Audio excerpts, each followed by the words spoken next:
And then you're like it's the anti-Acolyte, where they just cut it off wherever they feel like it. They just end it wherever. There's is a craft to where they're putting these cliffhangers. Hey, welcome back to Screen Time. I'm your host, Josh. Jared, there's been peace in our lifetime. You've seen no more battles than I have. Yeah. Is that true? I don't know. And my co-host, Jared. There's more than one way to fight a war. Yes. Very good. Today we are talking about several things, but our main show is House of the Dragon Season 2, Episode 5. But before we get into that and the Acolyte Episode 8, the finale, and Bear Season 3, Episode 3, we're going to talk a little about what we've been watching. So, Jared, what have you been watching? Hardly anything. Okay. All right. So my list is shorter than last week as well, but my last week list was yours was pretty epic. Yeah, yours was unusually long last week. Yeah. Okay. I only have the new show I think I mentioned last week. Yes. The new Apple show. Yes. Did you check it out? Yes. Sunny? Yeah, watch both episodes. Okay, I only watched the first one. Oh, okay. All right, well, we can start with that. Yeah. This is just came out on Tuesday on Apple. Wednesday. I know, I always say Tuesday. So now it's been a week. So today, probably a third episode probably dropped today. Yeah. I always think about, because it is Tuesday evening. It's like normally 9 o'clock. But they advertise it as the release date is the Wednesday date, not the third. Which I don't know why Apple does that, because everything else is like midnight or 3 a.m. It's probably whatever time zone they use for their... I guess, yeah. Yeah, anyway. I like it, though, because then I can actually watch it. Because I'm usually... you normally wouldn't watch stuff that late, though, I'm assuming. Not typically. Yeah. Not typically. Yeah, so what do you think? I'm not going to... I'll have to be careful not to spoil the second episode. That's fine. It was kind of just okay. It wasn't that interesting. Well, let me rephrase that. I love the setting. The near future, was it Kyoto, Japan? Yeah. Retro future kind of. Kind of, but it says in the description it's near future. But yeah, the feel of it is definitely like that. Yeah. Yeah. The art direction on this is ridiculous. Awesome. Yeah, I like all the visually, everything is great. You're right, specifically with the robot. It's looks like a retro future type of looking robot. The story wasn't that interesting to me, and I'm hoping it's just a slow start. I think so. Because what about episode 2? Now I'm trying to, if I try to remember, I think it gets way more interesting in episode 2, which is probably why they dropped it with 2 episodes. Okay. Because do you remember? End of episode 1. It's not really a spoiler. It's just the way it ends is she leaves the robot out on a bridge or something.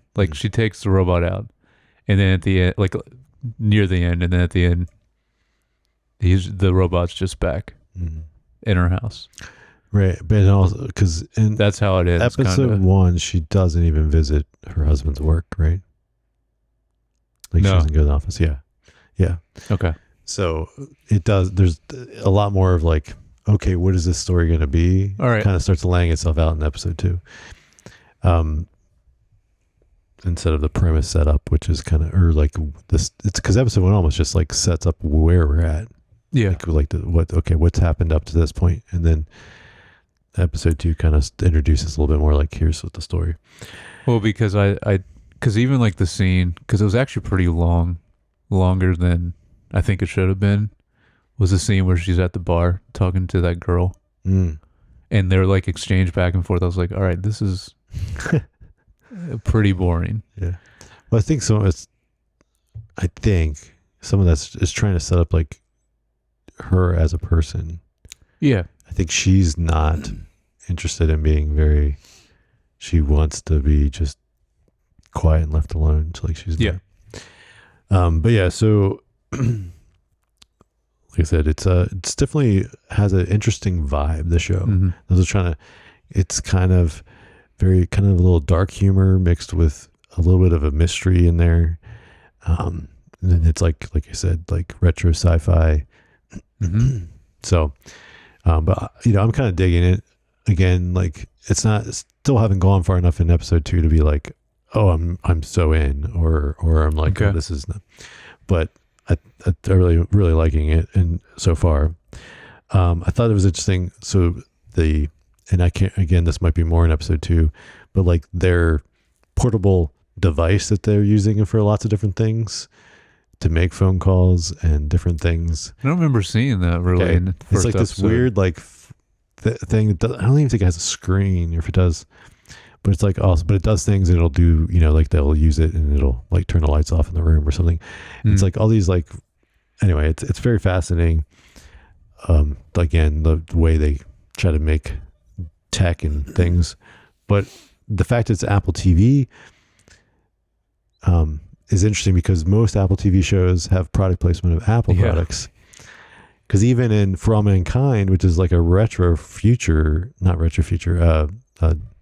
alternate reality, but it's different time periods. Yeah, they'll still have these like weird alternate reality Apple products, which is very cool. Yeah, this doesn't have that yet, and so like I'm like, this is very fascinating, because there's no Apple products in the show, and that's traditionally a stipulation of their stuff. So it'll be interesting if they have a placement of something and somewhere in one of these episodes. I'm sure they have to at some point. But now when I watch an Apple show, after I don't remember if it was last week or the week before, it was recent, on one of these TV episodes we've done, or TV podcasts, you kind of reshaped how I think about Apple TV shows, because we talk about like they're one of the best right now, which I agree with, but you said something about how like their approach, because they have so much money, is like, I think you were saying something about how it's like these shows are just to like sell people a phone. Yeah. Which is crazy to think about how high quality or high production value these shows are, but it's more just like, we don't really care what you watch, but like if this gets you to buy a phone or iPad, then great, which is just crazy. I mean, I understand. Yep. Because I guess, they are making more money that way. It's almost like it's marketing for their products. Yes. Just to put in context, I was just listening. They were talking about, because their new movie that's in theaters right now, that's Scarlett Johansson, and Channing Tatum, Fly Me to the Moon, is not doing the best as far as when you look at that. But then the person was like, they said the budget wasn't this much, but it was like Apple outbid everybody and paid $100 million for the film. Of course they did. But then they're like, so that's how much their skin is in the game, right? Mm-hmm. But he was like, but we don't know what they measure. He's like, and then he said, and then you look at their market cap as a company, and it's like multi-trillion dollars, and you're like, so $100 million to them is like you or I it's like a meal, blowing $100 on a meal or something, a good meal. So it's like, to them, it's nothing. Yeah. And so it's like, they don't even really care if it makes money, as long as it gets people to be more interested in Apple, the brand, get people to maybe subscribe to Apple TV Plus, or ultimately to buy the products that have the big profit margins. And it's funny because like, unless you're an Android person, which if you are, why? But like most people are going to buy at least a phone of theirs anyways, even if they don't buy a computer or iPad or anything else. It's like, or a lot of people, I know some people that are Android people will still end up buying an iPad or something else, because that's true. But and so, which by the way, that movie I'll watch anyways, because is it in the 50s? It looks like it is. Yes. All right. Well then. Yeah, because it's like the first space. Yeah, I always love all shuttle, that. Shuttle, rocket to the moon. Related. Cool. Yeah. But so I would say, and I'm looking forward to, and then I'm just the last thing I was going to say about Back to Sunny, the show. as Rashida Jones. Like, I just like her as an actress. I think she's always fantastic. She was only She was only in one episode of Silo, right? The first episode or something. And she has range too, because she can do serious or comedic. And so I just like, in general, like watching her and stuff. I think she's good. So, shout out to Karen Filippelli from The Office. No, but that's great. I was thinking of I Love You, Man. That's what it was. It was right on the tip of my tongue. Oh, that's even better. Yep. Yeah. I don't remember her name in that. Great film. Yeah, it is. All right. So that was something you were watching. I will throw out Presumed Innocent. Are you caught up on, or at least from last week's, because I know there's a new one came out today. Yeah. Yeah, I saw episode 6. This show is still so good.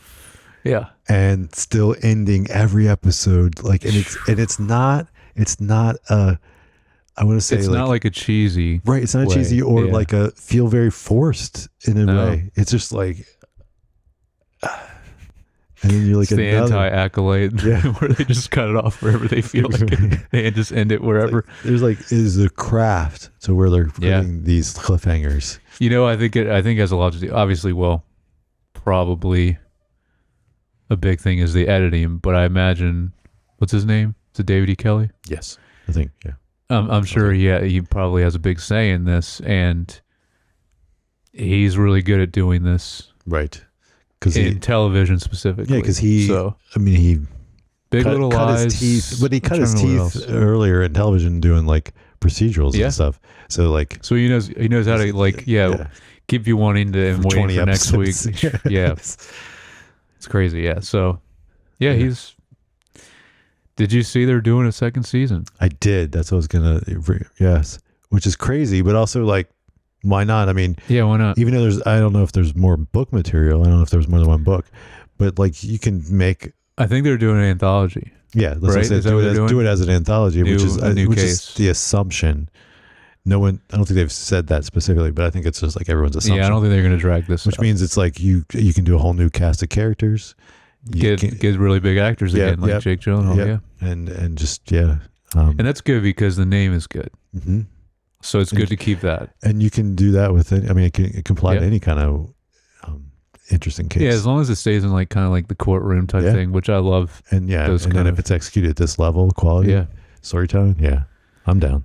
Yeah. And I saw something about it. This is also probably why they decide on it. Like, is it like one of the top things right now on Apple? Broke a record for views for Apple. But I don't know if it's, I think for just dramas. It actually, it's number one on Apple, is on there, but like, I think it was a record for dramas. Okay. Because probably Ted Lasso still has a record overall. Yeah, probably. Because that's always in the top 10. Yeah. Like it'll bump down. Yeah. And it'll get down to like 4 or 5 when there's some new stuff that's kind of up there. And then all of a sudden it'll be number 2 again. And I'm like, man, I mean, I don't blame you. Ted Lasso is great, but like, it's like, everybody's watching it. Don't forget about Shrinking. Watch some Shrinking. Yeah. Get that up there because season 2 is coming to that. Well, and then isn't it also the same guy that did those two is doing Bad Monkey? Yes. Okay. That's coming up. That's coming in August. Yeah. Yeah.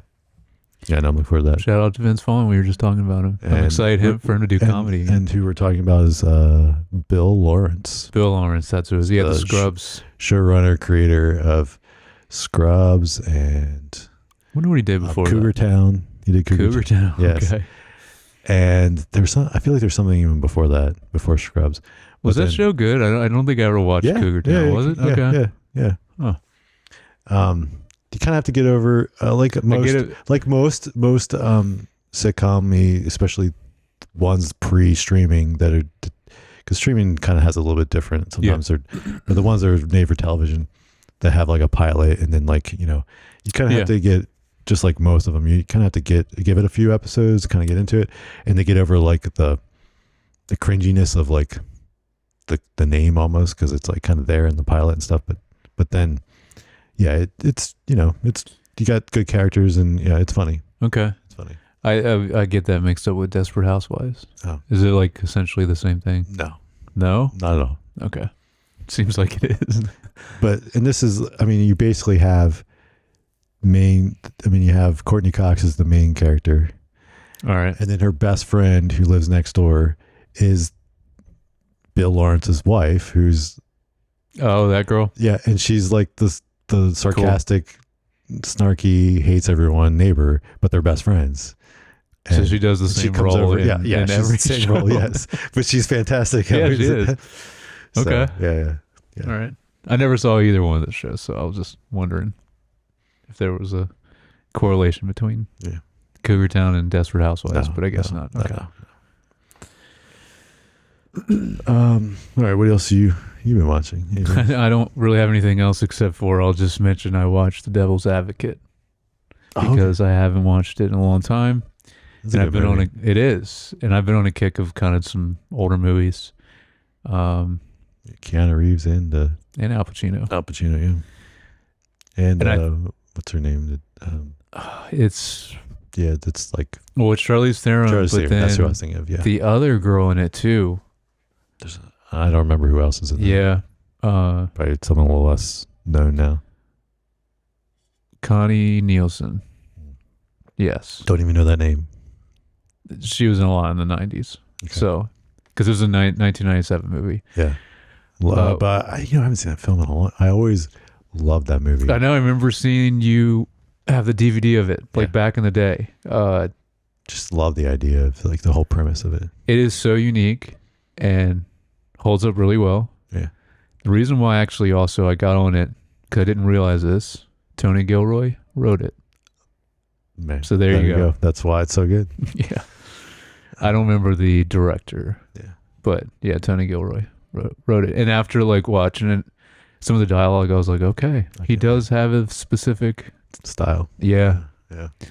Yeah. That's fun. I bet you Lucas would like that film. It's cool. The only thing that doesn't hold up, and it's only at the very end, there's some like, this isn't a spoiler, just some really bad like CGI fire. I was going to say the special effects. Like, there's probably some. But there is some special effects at the end that they do with this mural that I thought looked really good. Oh, okay. So, Keanu Reeves is not the best in it. That was early days. Yeah. I think with him, it's like when he talks too much, it's just like he's a one note actor. But that's why John Wick is like one of the best, because he says a few words, but it's like it's all action. Exactly. I'm just saying, like he plays a certain role and he does it great. Mm-hmm. That and like the Matrix is like the same. He doesn't have much to say. Yeah, he doesn't talk as much in that though. Like, so he talks a lot. I mean, he's a lawyer, so like he has to. But anyway, I just want to shout out. It's still really good. It is on Apple. Like you can just watch an Apple, right? Because they have their movies. Older movies that they have like a that cycles through every month or so. Yeah. You don't have to. I mean, obviously you can still do that too. Rent it or buy it or whatever. But no, it is, as long as you have Apple, you can watch it. You don't have to rent it. I wonder if that looks. Does it look good? Did you? Yeah. Because I assume I've not probably seen it even in high def. The film. Because you have the DVD. I watched it in standard def. Was the last time I watched it. Yeah. For some reason, I don't know. I have a very specific memory of the DVD cover of The Matrix and Devil's Advocate. Those two, like at your house, like back in the day. Like those were the two that I remember the cover of. Yeah. Well, The Matrix, like DVD, I probably almost wore it out. Oh, probably, yeah. Yeah. The amount of times I've watched that film. Anyway, well, you should check this out, especially after knowing like Tony Gilroy. I should rewatch it. And like I said, maybe like I could see Lucas, like just the premise of like the devil and stuff. Yeah. It's an awesome idea. I mean, Al Pacino. Yeah. It's very Al Pacino in it, which is awesome. It's still good the whole way through, but did not remember this. It is 2.5 hours long. Oh, wow. Yeah. But yeah. Anyway, that's it for me. All right. Well, then, I have a couple. So I'll just say I finished Bridgerton season 3 because I finished part 2. Okay. Not great. I mean, it's fine. It's still, I don't want to get like, there's just like things. It's just weird to me. I feel like they season 1 was just good, but I guess it's Just going downhill. I guess the part of it was just the chemistry between the two leads, like, was so good that it really carried it. Yeah. And they just haven't had that as much. And then that's interesting you say that. Actually, I had 2 different people telling me that are that specifically in this season. They just don't like the chemistry with the 2 main people in this new season. Well, in this season they could have 2 couples. There's okay. Well, I don't know them. There's a son and a daughter from the Bridgertons that ends up getting married in this season. Okay. And the other one, they play it off as like she's an introvert, and then and they're both just like, and it's like there's nothing between them. It's just like she's almost like, I'm just marrying because he's quiet. And okay. And you're like, what? And it's like, Anyway, it's a weird thing. Anyway, and then the other thing I think is just weird is the whole gossip column. That's like, that's a through line through the whole thing, right? They reveal who it is at the end of this. Yeah, I already know who it is. No, but I mean, like, you know it as a viewer, but like people, everyone else, and they reveal it as. Oh, okay. Yeah, you know as a viewer, like, right after like sometime in season 1. Oh, really? Okay, I didn't know they reveal that far back. Okay, but anyway, it's just like weird because that's going to really change the dynamic of season 4. Because are they doing a season 4? They are. They are.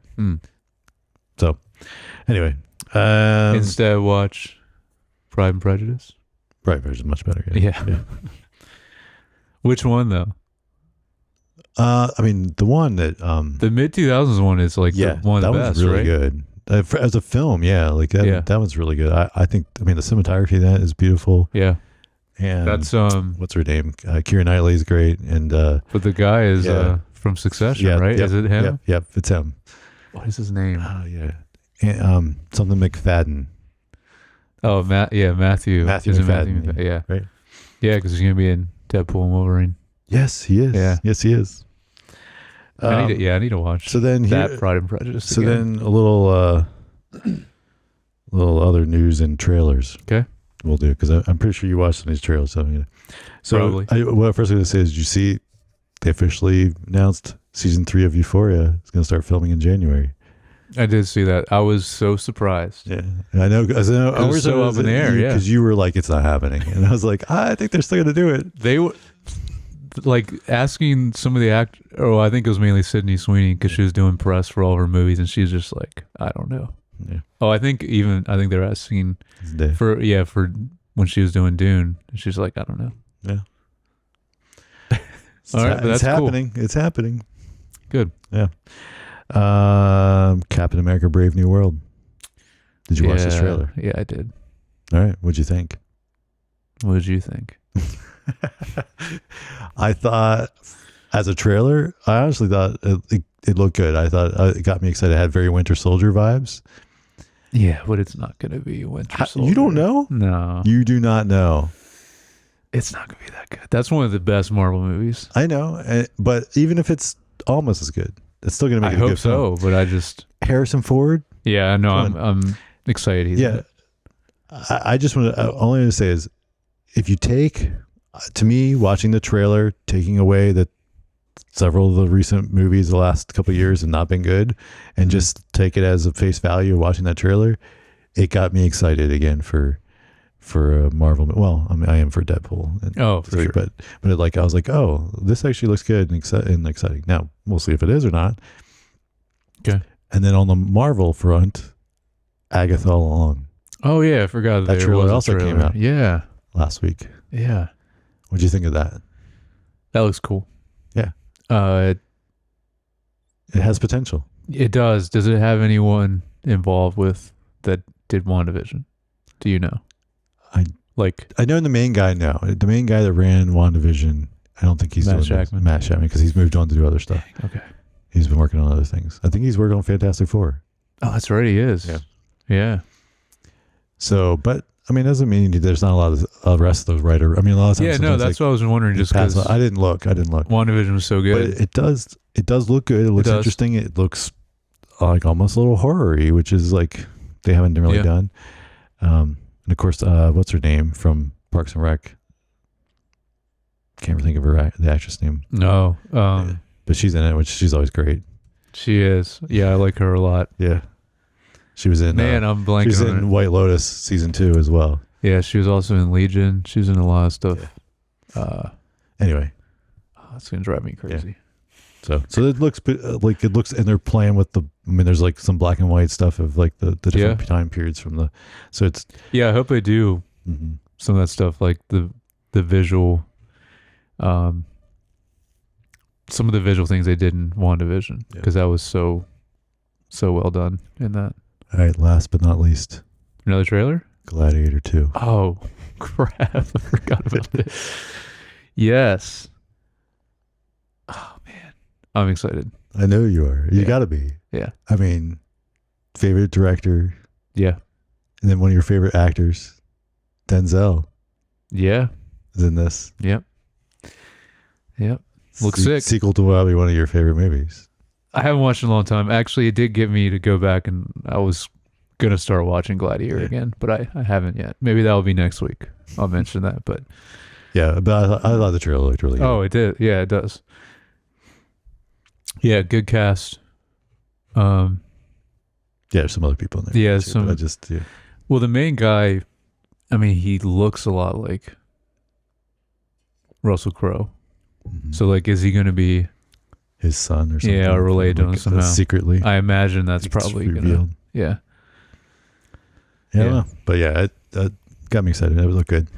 Ridley Scott's still cranking them out. He's still... Because I honestly, a lot of people didn't, but I really liked Napoleon. Also. I still haven't watched it. But yeah. And I think also he didn't direct it, but he kind of gave his blessing to the new Alien movie that's coming out soon. And that does look good from the trailer. I'm not familiar with the director that's doing it, but I am excited. I'm hoping it's good. So yeah, man, Gladiator 2. I can't believe I forgot about that one, because that's very important. All right. Well, when did you watch Gladiator last? I have no idea. It's been a long time. Me too. It's been a long time. Yeah. So that's another one that'd be good to watch. But yeah, it's just Ridley Scott's hard because he does so many movies. It's like I want to cover him as a director, but yes, I don't know. We've talked about it. Yeah, we have. Like him, Spielberg, these guys that just and they're still going. Work so yeah, and they're still going, but like cool. Well, you want to get into some shows? All right, let's do the Acolyte episode 8. The Acolyte. That's the title of this episode. Okay. Our synopsis. I have been looking at the names of these. Like, so when you tell me, I'm like, oh, that's what it's called. Yeah. So the synopsis: confrontation and revelation await. Sure. Yeah. They can apply to a lot of things. Sure can. All right. Overall thoughts on this episode. Okay. All right. We're finally here. Finally here. Yeah. Final episode. Better than I thought it was going to be. Still not great. Still some dumb things, but some cool things also that I have some notes about. Yeah. So, okay. It's a mix. All right. I mean, I kind of agree. I put down this. I think this is the best episode yet. Oh, out of all of them? Yeah. Really? Okay. I think so. But I put down too little, too late. For sure. Because like if this was the feel of the first episode, I would be like, oh, yeah, I would be way more. But it's the excited. last episode that we finally get to, and I have some notes to a reason why. Like I'm like, this is weird. Why is anyway? Yeah. Of course, there might be Anyway, so what's one of the notes you have? Well, I was just thinking, because there's a lot of things they should have done differently in the show, but one of the things is they took 2 whole episodes for the same flashback. So cutting both of those out, this overall story they're doing is 6 episodes. And that was kind of my worry, how they were going to wrap it all up. Like we talk about with a lot of the Star Wars shows in the final episode. And they don't really wrap everything up. I think this did the best they could with that, and to still keep it open, because I haven't seen anything about a season 2. I don't know. Have you seen anything about that? No, I haven't seen anything, but the episode literally dropped last night. Yeah, that's true. But Yeah, it's only Wednesday. yeah, but I mean, you're right. Like, But that's what I mean. Like, if they would have had more, because they wasted having those 2 episodes for that flashback, which that could have easily been one, showing the 2 perspectives. Yeah. I think would have been better. They would have, or just, and not, just explain things a little bit more. I think it would have been better just to have moments of flashback sprinkled through. Don't even do it a whole episode. And then maybe the second one, then have that one where you see it from the other perspective, so you learn what really happened. But like the first time, it doesn't need to be a whole episode, because that episode was like the worst. That was the worst. Yeah.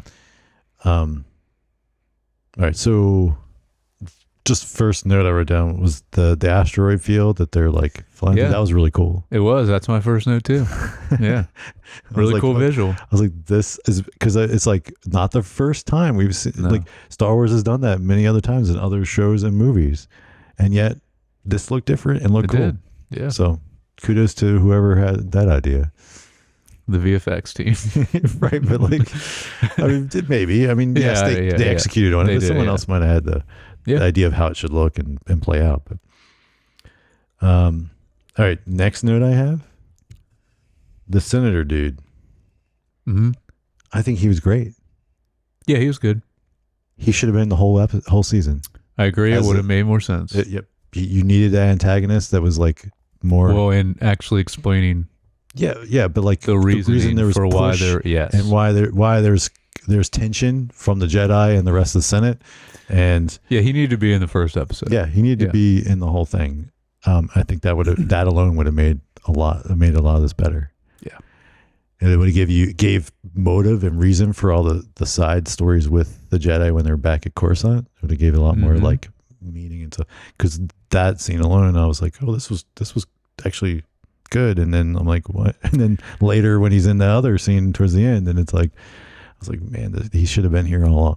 I agree. And I like how, although he did at one point, a little too winky about like, someone's going to come along and be your downfall or whatever he says. It's but I do like the idea what he talks about where he says, if you guys keep going in this manner, this will happen, which is true. I just didn't like he went a little too far into it where he's like, he should have just said Anakin. That's a little bit of more than the writing versus. Yeah. Oh yeah. Like the idea of the guy. No, I agree. Yeah. And I thought the actor did great. There's a couple of things he had, like he had the presence. He had the, anyway, really liked him. He was in a lot of really bad CW comic book shows. Oh, really? That's what I know him from. Oh, okay. He played a cool character, but that's what I know him from. Yeah. I didn't recognize him, but what else you got? Note. I hate the little gopher looking dude. Can't stand him. The tracker? The tracker, yeah. Oh, yeah. Like, well, so I agree. Yeah. But the main issue is like, why all of a sudden was he trying to help her? I don't know. Like also, he sabotages the plane. Like, I was like, he was helping the Jedi track her, yet then he's the one that helps her. Yeah, it didn't make any sense. That like his motivation didn't make sense. And they normally do a good job with these more creature characters or the droids, like you mentioned before, because the little droid thing was cool. Yeah, whatever. Yeah, that's like he was great in this. Yeah, so I just didn't like that specific character. I don't remember his name even, but yeah. No, I agree. He was it was just weird. I mean, I liked the idea of him. Do they really need him to track? You think between all those Jedi, they could do it themselves without having this little gopher. I agree with that. I just, but like having this something that's kind of like a dog, but it's not a dog that can sniff something and track, and it's like So, what else you got? I thought the duel between Kamir and Saul was sick. Yep, that was my next note. That was like maybe one of the best lightsaber battle scenes I've ever seen. I wouldn't go that far, but it is really good, and they did some unique things. Kind of added in more, like the beginning of the show you mentioned, more martial arts. Yep, which I love. They use the Force in some cool ways we haven't seen.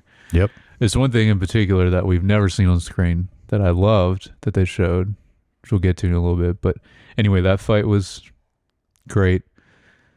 My other note though, that kind of has to do with that though, is which annoys me, a lot of plot holes and things that don't make sense in this. Yep. Is all the stuff Saul's doing in this battle. Mm-hmm.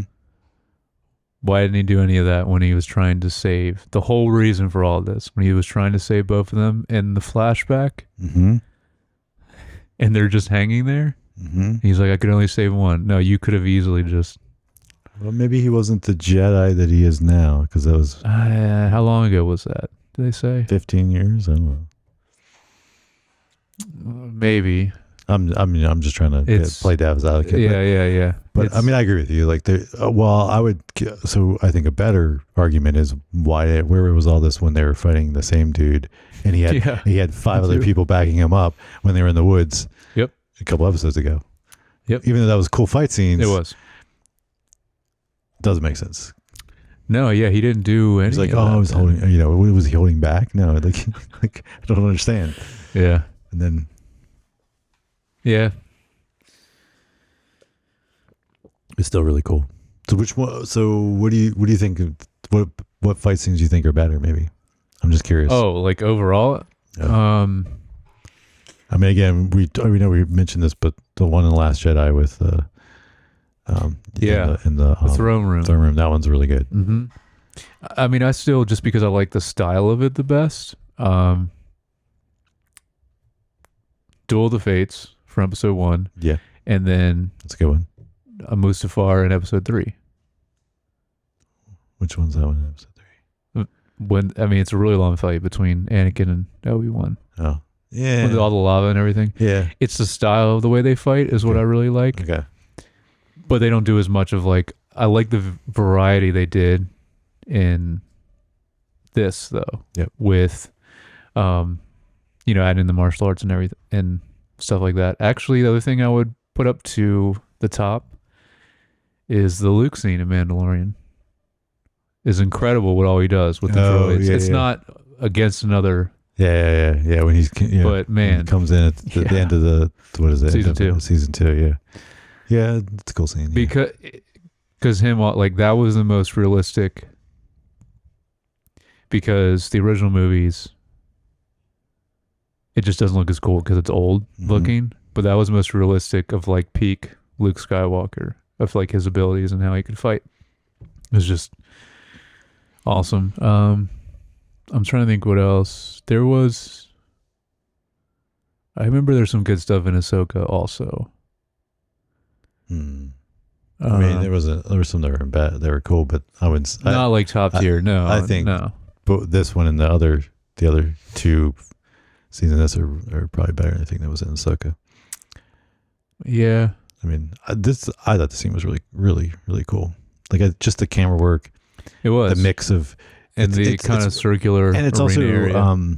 Just the smartness and the fighting of the things you would do if you were a clever fighter and you had the use of the Force and a lightsaber and things. It's like there's some things in here and you're like, yeah, why has no one ever even done this? So it's Well, that leads me right into why have they not done this till now in any show or movie, is actually seeing the kyber crystal inside the lightsabers, and specifically seeing it later when it bleeds into it from blue to red. So the kyber crystals in general, we've never seen that on the inside.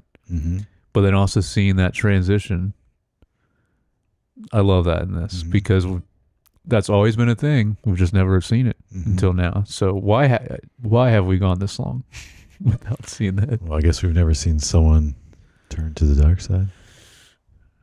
That's not true. I was thinking of wait, no, that's not true at all. Yeah, so I was sad, yeah. That was convincing. Yeah, that was my next note was about this. That was crazy cool to see that. I didn't like it as much. That's when it almost felt a little cheesy. Was when she was holding it out and started changing colors. But I liked before when you saw it in her hand. Yep. Well, even the setup before it, when you saw it, like just empty. You're just sitting there and you can see in there. Yeah. Yeah. Yep. Yeah. Yeah. That was really cool. Yeah. You got any other notes? Do you have anything else? I have two more. Yeah, I have just like the ending. Oh, yeah. So yeah, what else you have? I mean, I have that too. Yeah. Okay. Yeah. So what one other thing do you have? That.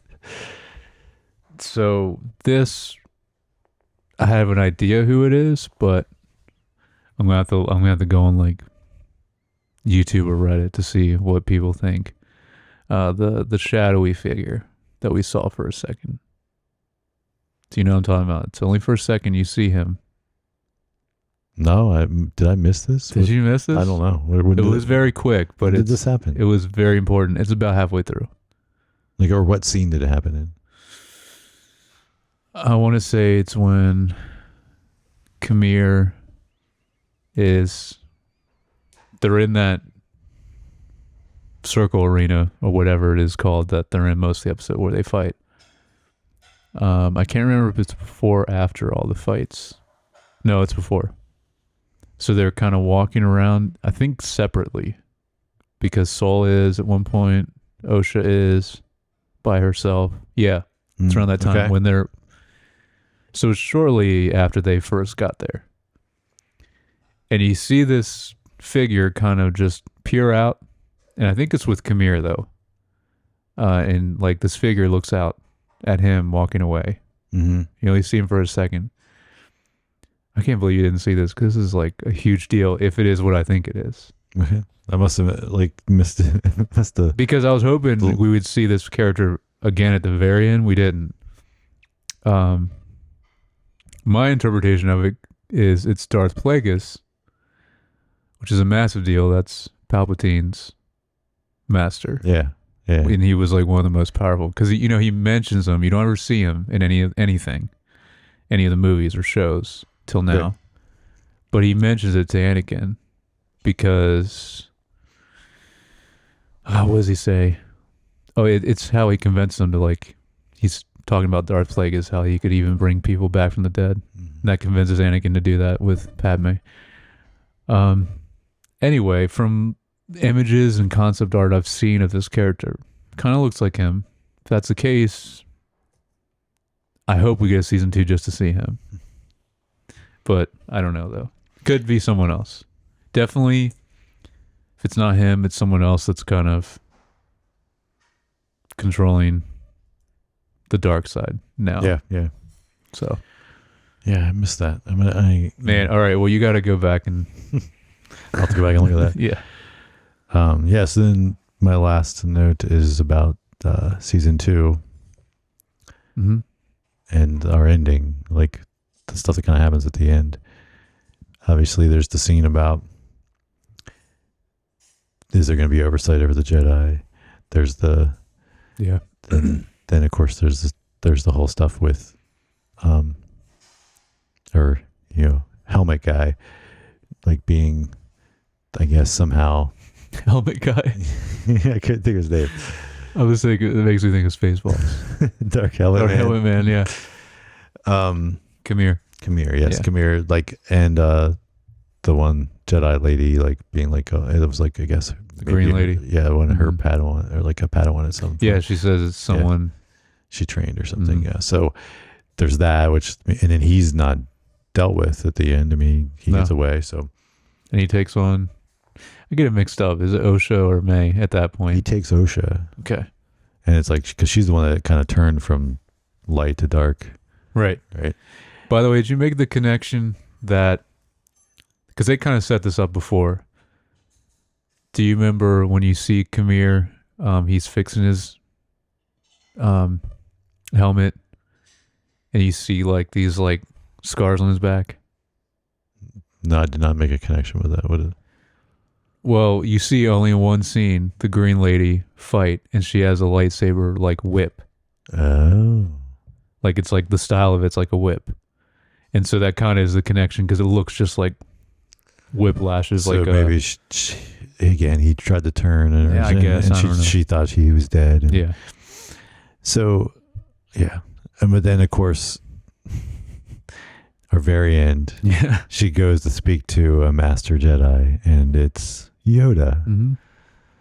And then they cut to black.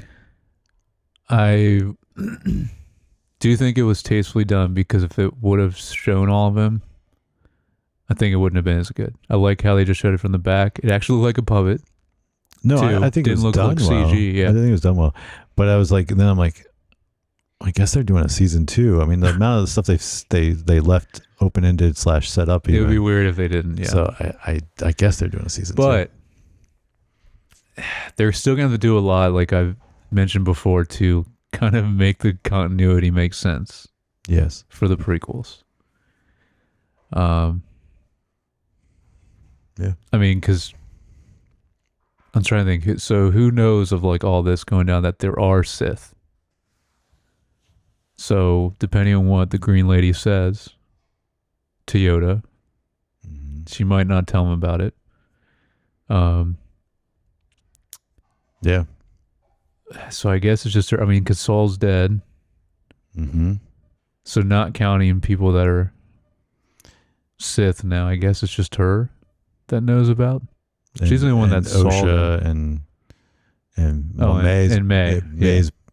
May's been her wiped. memory. Yeah. But she's going to use her to help track down this guy. Right.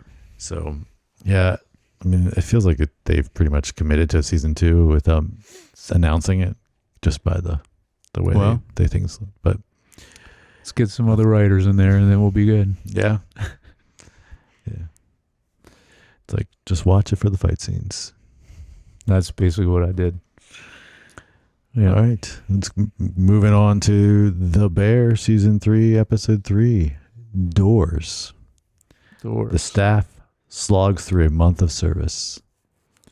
You're going to have to refresh me, because it's been a little bit since I saw it. Which one was this one? This is the one where they just go through a bunch of nights of being open and all the stuff that kind of happens, and then it's another night of being open. And I mean, they jump dates, and they show you the different dates and day of the week, and then I mean, according to I didn't track it when I was watching it, but then according to the synopsis, it's a whole month. So it's like from when they open back up, I guess the second night, because like their grand opening we saw in season 2, right? Just the one and that's what we're coming back off of. So then as they start opening, regularly throughout the week and throughout a month, it's like the whole first month, I guess they're open, is what we're documenting in this episode. So do you remember it now, or do you need? I remember it somewhat, but was this the one that Richie starts? He notices like a utensil on the floor, and, right at the end. And doesn't care. Right at the end. And doesn't do anything about it. Okay, yeah. Right at the end. I remember that. That was significant because he was. It's like he's changing because he would have done something about that immediately. Yeah. Before, and he didn't. Correct. Yeah. Yeah. So. Is this also when what's his name? They asked him to take the food out. Yes, I haven't known about that yet. Yeah. The broth. That's what it was. To pour in front of them, and he brings it back. He brings it back. Yeah, that was good. Yeah. So basically this episode, I think, was another great episode. I think this episode is just a showcase of really good editing. Like, it is like crazy the editing that's going on in this episode. So this opens with the funeral of the pastry guy's mom. Yep. And so that's kind of, and I feel like it's like, again, I don't know if this is something they're doing to kind of balance, but they did it kind of the episode before this, before they went into like all the tension and chaos. They had the opening stuff with what's her name and her dad. It was kind of funny and silly at the house, but then they get into the restaurant, and it's like all that tension around the table, just him talking about stuff. And this is like similar. Like they had the funeral. It's very quiet and then they get to the restaurant and it's like these night after night and and they're like doors because they just keep opening. Doors are open for business, and they this showing really Carmi's just not okay, and then and just the buildup of that over weeks of time, and then just the tension of all these people still trying to make something work, and he's pushing it to be like get the Michelin star, so he's they're changing their menu every day and all that stuff, and then but then it's eating through tons of product or ingredients, not product, ingredients. And so then it's like they're losing money on that stuff, and it's just, so that's not working financially. And then, of course, the whole time you have Richie trying to make things work front of house and be perfect and a great experience for the customer. And yet at every turn, he's challenged by Carmi, because Carmi's like, no, the food's got to be perfect. Mm-hmm. And then he's like, well, this person's been waiting for an hour or whatever, different reasons. But I thought it was great. I mean, it really shows, really shows the, I like it. And there was the scene where you even they brought the one table in to see the kitchen. Yep. And it's like, it just really goes to show even I want to say perfection, not the right, but even high level craft of art and how much it still can be a chaos, even. Oh yeah. Right. In any field. Yeah. Yeah. And messy and dysfunctional, mm-hmm. which can be, hidden. And so the customer's not really seeing it, right? They're just getting the product and the food, and they're like, oh, this is great.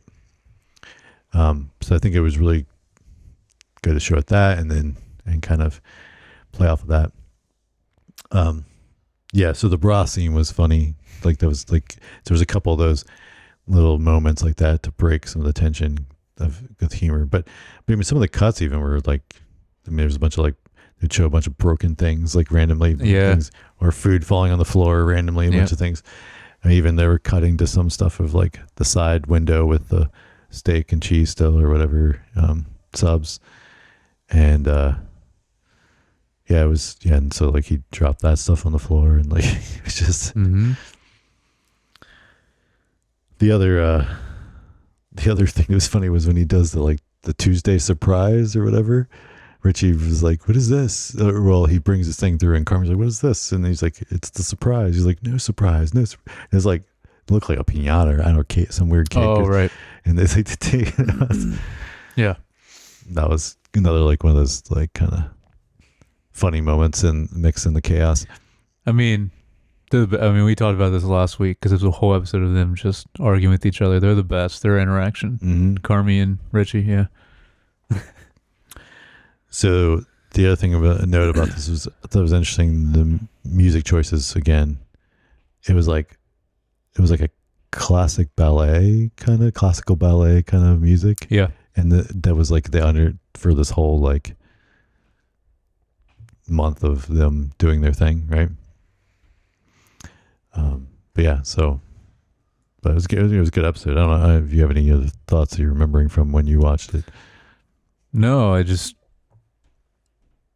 I've only watched the first 4, so I don't know about the season as a whole, but so far I just don't get how there was a decent amount of people just saying oh, this show's not as good anymore this season.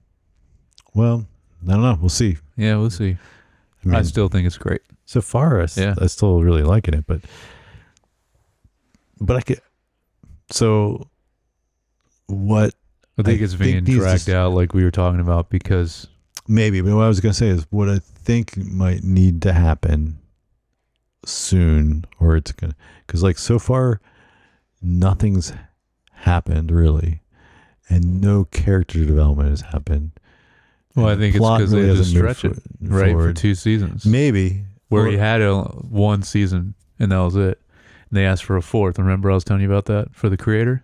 Oh, he was really this was going to be the last, but they wanted to. So then I think that would make a lot of sense why then he's kind of have to stretch it. And so he's doing these more creative episodes, which are good, but like, but I mean, again, I'm not saying so far I've liked it. I'm just saying, Yeah. like, I think after this episode, like episode 4, you need to start seeing something, which I think it will, because it seems like if you're jumping through a month of them being open, then that starts to allow them to like have some more interaction where there's like change in people, right? Like you want to see your characters doing stuff and becoming better or worse. Like, I mean, you can go downhill, it's fine, right?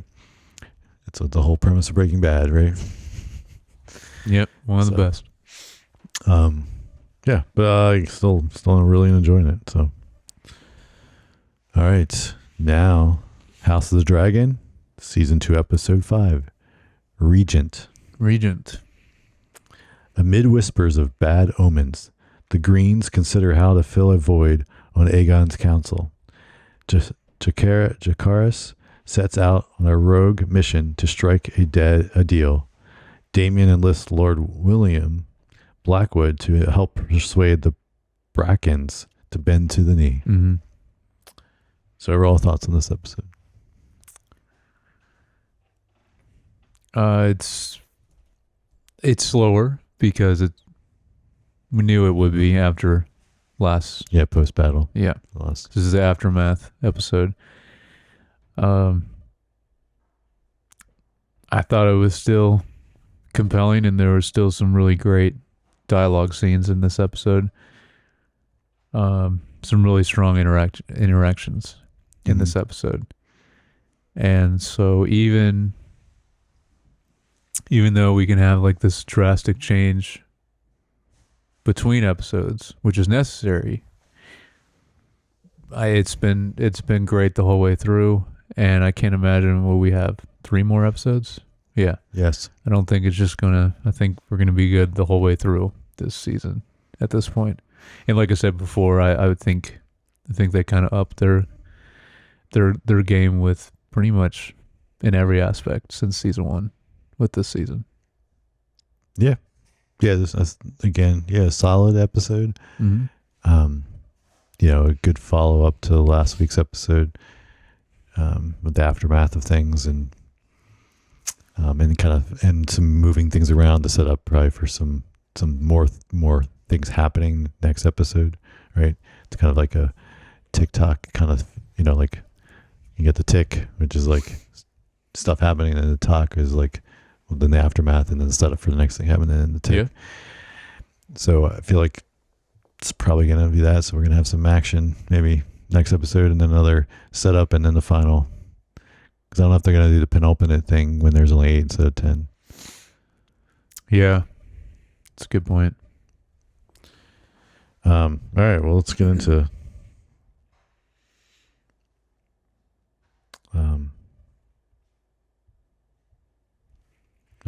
my thing just moved. So the first, in the beginning, the driving around parading. That's the right word, parading. Oh yeah, the dead dragon head. Yeah. Dude, that looks so sick. Mm-hmm. Did seeing it like that? Was so kudos to the makeup, CG, whatever is all involved. Probably a lot of things, prosthetics. Yeah, like so cool looking. It was just like very real. Like yeah, it was a good way to set the tone for this episode. I also think it was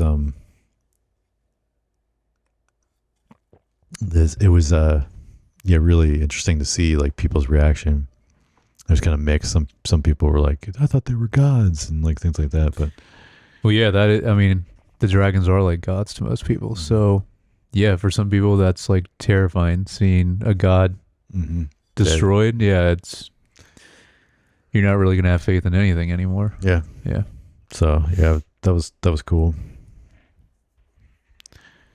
Then seeing Aegon, he survives just so far. Yeah, but he's like in a coma, and dude, like those scenes where they're ripping the armor off the flesh. Man, yeah, it was like actually. So one of the things I did stay caught up on The Boys. I watched the most recent episode. Oh, I didn't. Episode 7? Yeah, whatever came out last Friday. Yeah, I didn't see it. And not getting into it's more like it just reminded me of like every time I watch it, I'm like, dude, the sound design people in this show now. I mean, and I feel like this season's the worst yet. Yeah. It's just constant like liquid flesh splattering or oh my gosh. But like that's what as soon as like the noises from this scene were subtle but like still there, and I was like, oh, this is like what I've been hearing amped up, and like almost every other episode, every other scene in the episodes of The Boys is like more flesh being flamed or doing different things too, and it's ridiculous. The sound design on that is crazy. Yep.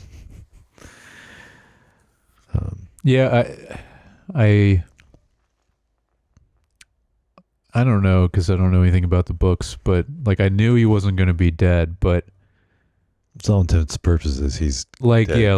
like they said, and they say in this episode, like he technically is still alive, but I don't know how much longer he will be around, or how much he'll even be able to do. Basically, regardless if he's alive, like dead, if he was dead or in this state, he the same thing happened. Yeah, he's gonna be like the end of Viserys in the first season, where he barely can even talk, which he does. I think he like says like one thing, mumbles.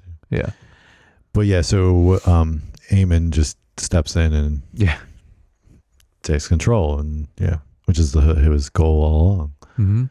Which is why he flamed both dragons, and he was It's not confirmed, but it seems like that's it was a little intention there. Yeah, or evil intent. Yes. Well, I have actually, because that's from that scene. Yeah. The Green Council scene. I loved towards the end of that scene where it focuses in on Alicent. Yep. And the sound design there, and then stop here. You kind of she starts like, because she's really starting to lose her influence and lose. That was done really well. And it was makes you feel how she is feeling smaller and smaller, but also it's it's crazy. I mean, both sides aren't like super respectful of women, but like that side's even worse than the other, because the other one, at least they put a woman as queen, even though like on the green side they're like women can't do anything or can't be empowered at all.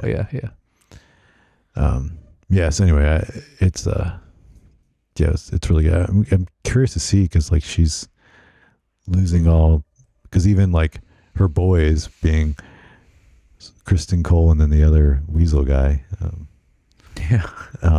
they were both one on each side of her, and they both threw her under the bus. They did, in that scene. Yeah, they both were like, no, it needs to be Aemond. Yeah. And so I think Kristen, though, is just like he couldn't even look at anyone during that meeting. He was just like, he's so afraid to like make a political decision. Like he in battle, he's fine. Yeah, he did that last episode. Yeah. But then like you put him into that, and he's like, I don't know what I'm doing here. I don't know what I'm doing here. Yeah. He's just the worst. He is. Well, in my next note is, because it's the scene I think directly after that, where Alicent is in the courtyard, the conversation between her and Kristen. Yeah. That was really great too. How, I mean, they kind of are seeing how each other is changing. Yes. This is what I mean by, I think this is one of the scenes in particular, really strong dialogue in this scene, which is why I think you talked about last week with like classic Game of Thrones episodes. People in rooms talking. Yeah, but where it never feels boring though. Oh no, it's always compelling. But then you can have the big battles too, and it needs to have a balance of both. Yes, have episodes of both, which is, I think, especially in the second season of House of the Dragon, they're doing really well. Because the first season, was almost a little too much, just talking, and that was it. Yep. So it was because it was constantly trying to avoid the war. Well, and also then it was Daemon, Yeah, and they had to do a lot of time jumping. which is also another good thing is that we're living in this moment. Yes, this whole season. I think they should have just done one whole season with the younger versions, and then did the jump after. I think that might have. But I like that they brought back in a creative way. Yeah, the younger Rhaenyra actress.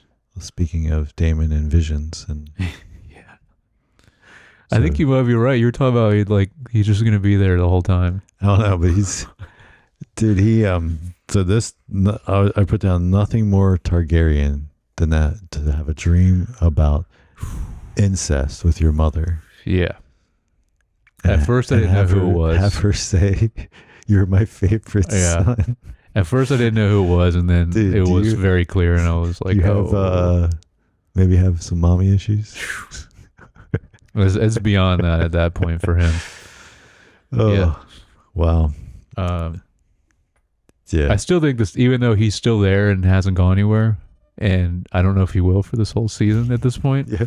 I still think all this is really interesting. And my note, because we got to see a lot more of Harrenhal in this episode, which I loved. And I guess they're trying to fix it, but they need money. And they don't have any money yet. But I thought about it, seeing a lot more of Harrenhal. This place looks like a level in Dark Souls or Elden Ring. All right. It reminded me of that, which was cool. But very specific vibe. Yeah. I thought of that. You would know. Yeah. Shout out. Someone will understand that. That listens or watches this. Hey, there's a connection. George R. R. Martin. He wrote some of Elden Ring. Oh. Which is cool. That was his first video game. Okay. First video game he has ever been a part of. But yeah. So but the other interesting thing is, didn't the one son, when he's ever talking to the other, he's on that bridge. They're having the dream. Doesn't he give them Harrenhal? I don't know if he gives it to him, but they ask for it. Yeah, I think he agrees to it. Does he? Okay, I can't remember. I think so. It's just funny because no one really wants that place. I mean, they did in that scene, but it's people want because then that's why Damon. They want the name. Yeah, because it's a very famous, but at the same time, it's haunted, and everyone thinks it's sketchy, and it needs to be fixed up. Yeah, it's in terrible shape. Yeah. Yes. Go ahead. That actually, I think that's my last note. Yeah, Jace, that's his name. Going to see. It is confirmed. It is the phrase. Okay. Which I was wondering about. Yeah, to convince them to basically bend the knee is what he says. Mm-hmm. I love the visual and where they're at, literally setting up in the middle of the bridge. Yes. And when you see the very far away shot of it and seeing how long, it was really cool. I like that setup. Now remind me who the phrase are. Ooh, okay. Walder Frey. He was the biggest one in Game of Thrones. Yeah. He was the cause of the Red Wedding. Okay. The very old guy, remember him? Yep. Okay, that's what I thought it might be. But he had a ton of really young girls at his, Yes. Or they were all daughters of his, right? Yes. Yeah. Yeah. So, because he's trying to get Robb Stark to marry one of them. Mm-hmm. Yeah. As an agreement for him to cross. Yeah. So, anyway, at least as far as I know, I think... it sounds right. That's what I thought when you said... No, but I mean, these people in this episode, I think they are the phrase. Okay. Or connect with them somehow. So, yeah. Nice. So I really like that scene too. But that's my last note. But going back to Damon... Yeah. At the last thing we see him, he mentions the guy calling him king. And then he's like... Consort. And then he adds consort. He's like, you can drop that. Because then he kind of says something along the lines of, because once I get enough people to... Because he says he's going to take... He's building an army. So it's like he wants to be a king. He's like, he wants to take King's Landing and take the throne and for himself. Yep. No. So then now we've gotten a three-way battle. Looks that's true. Brewing. Yeah. Man, it's crazy. But Do we? What do we think is going on with this witch or whatever this lady is in this episode? I still don't know. I don't either, but I just... It's still not clear if she's the one causing all the visions, right, or if he's just having them because of the area and the place, and she's just weird and creepy and just lingering around. But I mean, you do see her like kind of around the time when he does have these, like in every episode. And so it's far. It's like it could be her, right? I think the other note I have about is like evidently, so there's the stuff about they have these two dragons that are big enough to fight. Mm-hmm. Vaharis, whatever the big dragon is. Vagar, that's it. Yeah, I know it's hard because Viserys is the old king from the first season. Vagar, but they don't have riders for him.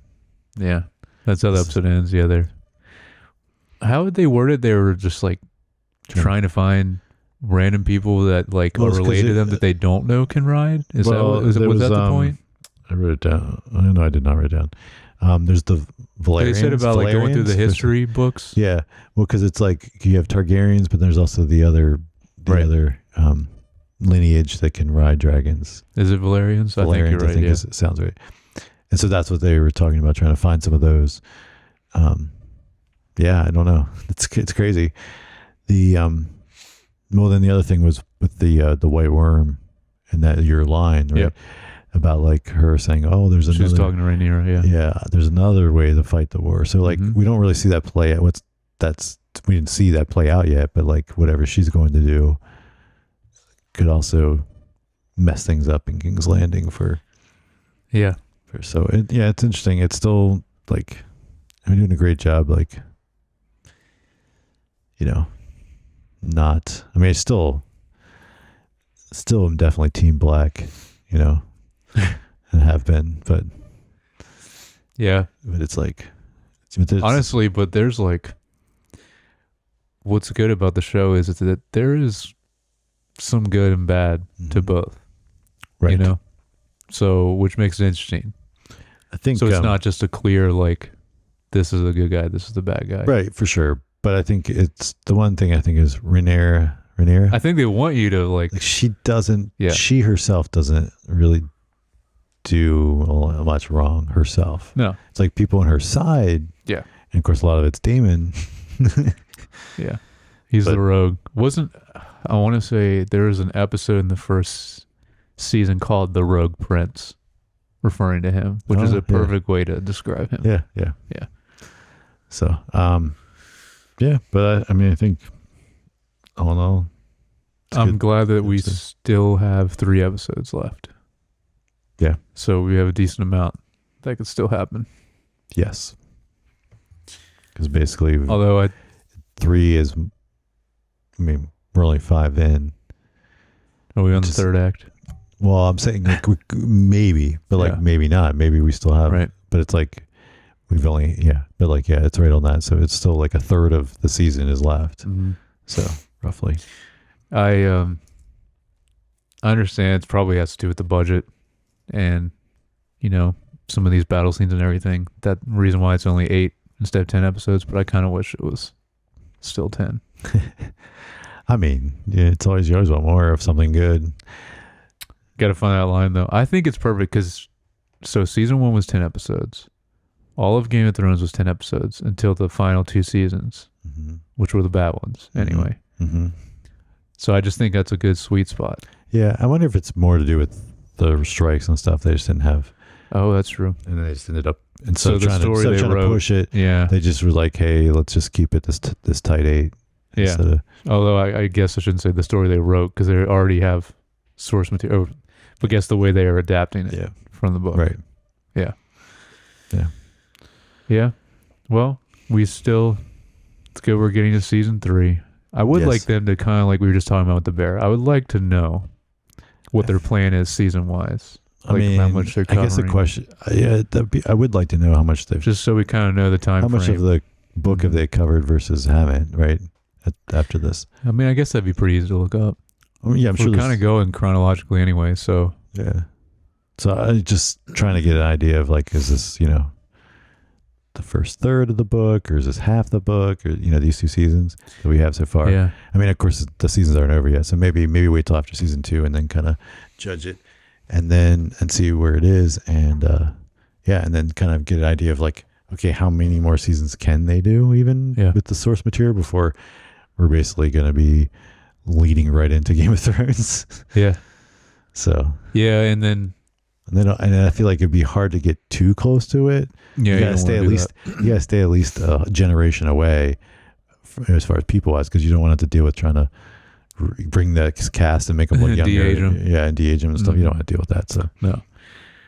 And then there is another show. That's another reason why it would be good if they don't drag the show out too long, because there is another show coming already, which is good. So like, just like they do with Star Wars or anything else, you can tell different stories, different time periods. I don't remember what this next one.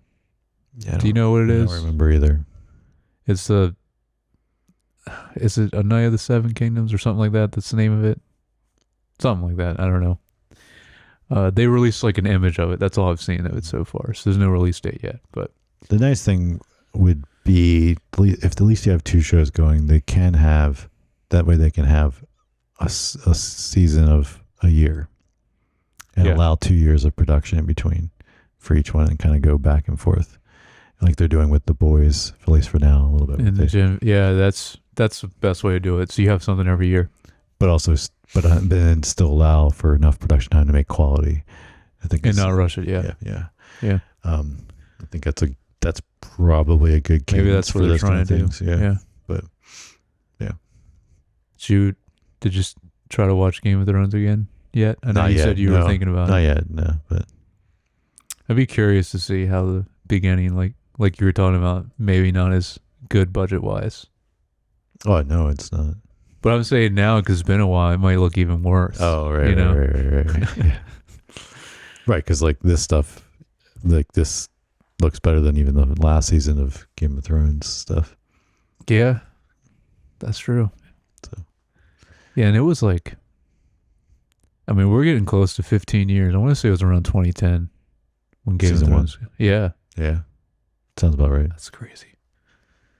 Maybe 2011. It was definitely around there. Yeah. Cool. Well,